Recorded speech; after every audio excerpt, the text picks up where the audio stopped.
Well, IQ, well, that's a rough one because there's no evidence, as far as I can tell, that you can do a damn thing about your IQ. I was just reading a paper by Dan Simon today.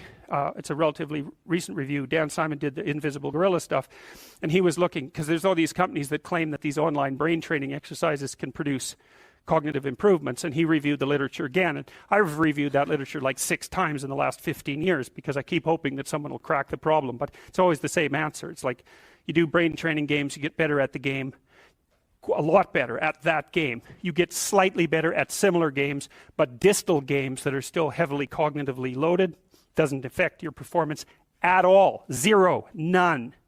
So the issue of how to raise IQ, man, that's a killer. No one knows how to do it. I can tell you how to stop your IQ from decreasing as you get older.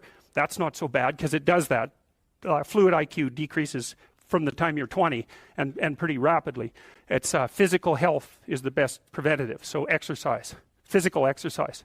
Weirdly enough, you know, you think, well, why? Well, your brain uses oxygen like mad, right? And it needs to be kept clean and well oxygenated. And physical exercise, both like weightlifting, so anaerobic